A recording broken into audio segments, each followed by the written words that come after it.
There's no feeling more intense than starting over.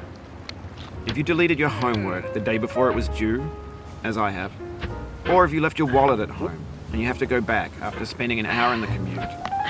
If you won some money at the casino and then put all your winnings on red but it came up black. If you got your best shirt dry cleaned before a wedding and then immediately dropped food on it. If you won an argument with a friend and then later discovered that they just returned to their original view. Starting over is harder than starting up. If you're not ready for that, like if you've already had a bad day, then what you're about to go through might be too much. Feel free to go away and come back. I'll be here.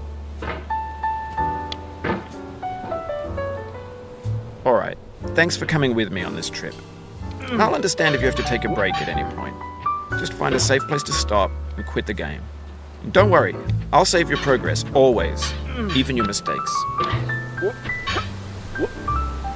This game is a homage to a free game that came out in 2002 titled Sexy Hiking. The author of that game was Jazuo, a mysterious Czech designer who was known at the time as the father of B games. And B games are rough assemblages of found objects. Designers slap them together very quickly and freely, and they're often too rough and unfriendly to gain much of a following. They're built more for the joy of building them than as polished products. In a certain way, Sexy Hiking is the perfect embodiment of a B game. It's built almost entirely out of found and recycled parts, and it's one of the most unusual and unfriendly games of its time. In it, your task is simply to drag yourself up a mountain with a hammer. And that act of climbing, in the digital world or in real life, has certain essential properties that give the game its flavor. No amount of forward progress is guaranteed. Some cliffs are too sheer or too slippery. And the player is constantly, unremittingly in danger of falling and losing everything.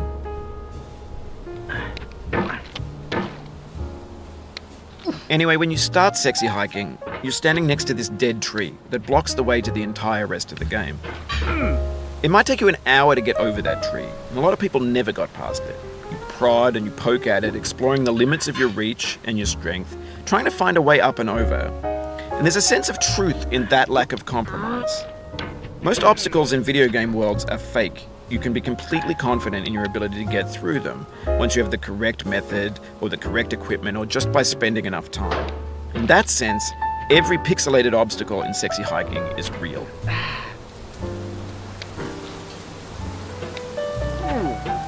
The obstacles in Sexy Hiking are unyielding, and that makes the game uniquely frustrating. But I'm not sure Jazuo intended to make a frustrating game. The frustration is just essential to the act of climbing, and it's authentic to the process of building a game about climbing. A funny thing happened to me as I was building this mountain. I'd have an idea for a new obstacle, and I'd build it, test it, and it would usually turn out to be unreasonably hard. But I couldn't bring myself to make it easier. It already felt like my inability to get past a new obstacle was my fault as a player rather than as a builder. Imaginary mountains build themselves from our efforts to climb them, and it's our repeated attempts to reach the summit that turns those mountains into something real.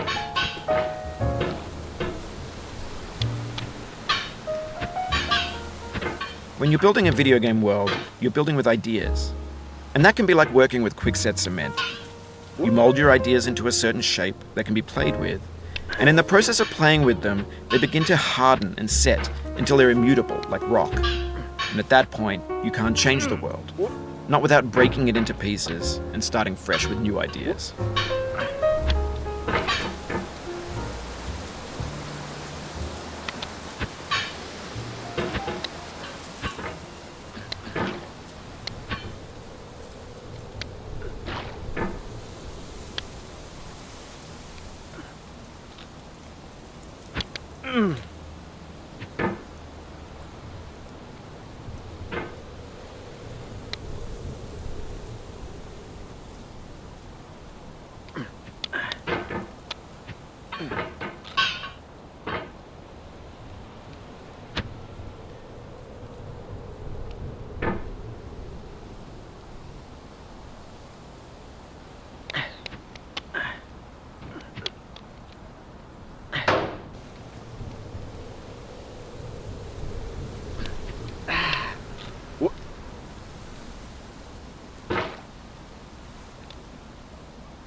For years now, people have been predicting that games would soon be made out of prefabricated objects, bought in a store and assembled into a world. And for the most part, that hasn't happened, because the objects in the stores are trash.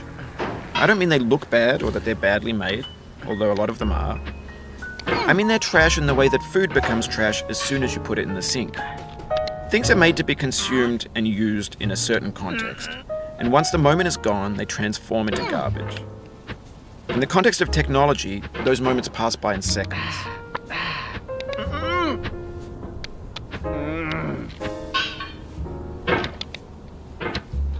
Over time, we've poured more and more refuse into this vast digital landfill that we call the internet.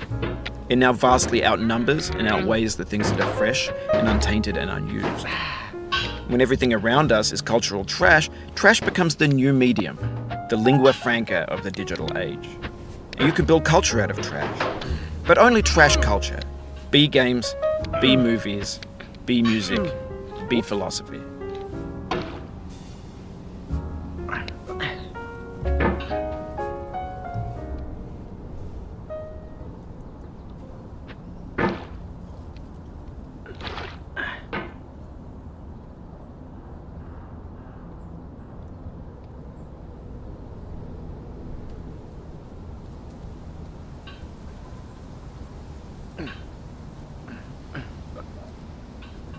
Oh.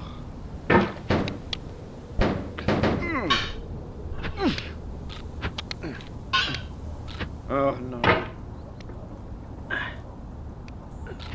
Oh. Oh, you just lost a lot of progress. That's a deep frustration, a real punch in the gut. What? What?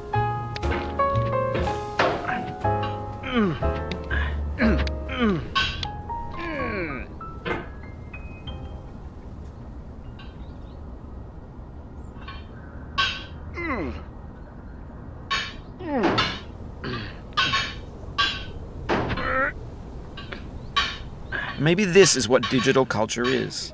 A monstrous mountain of trash, the ash heap of creativity's fountain. A landfill with everything we ever thought of in it. Grand, infinite, and unsorted. There's 3D models of breakfast, Gen X's fanfic novels, scan magazines, green screen Shia LaBeouf, banned snuff scenes on LiveLeak. Facebook's got lifelike bots with unbranded adverts and candid shots of Kanye and Taylor Swift mashups, car crash epic failed GIFs, Russian dashcam vids, discussions of McRibs, discarded, forgotten, unrecycled, muddled, rotten, untitled.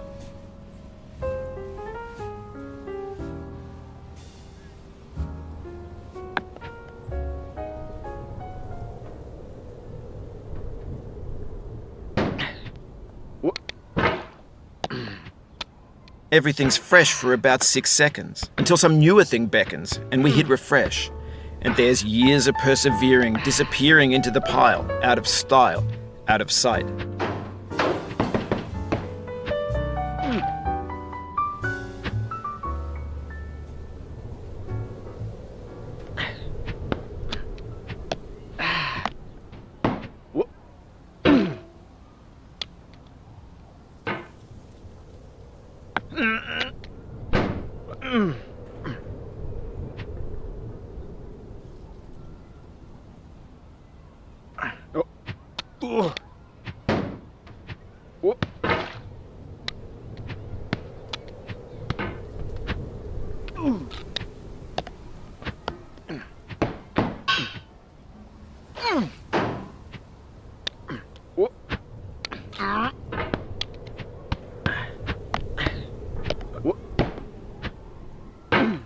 Oof, sorry about that.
Oh, it happened again. Keep on trying. Don't let it get to you.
Oh.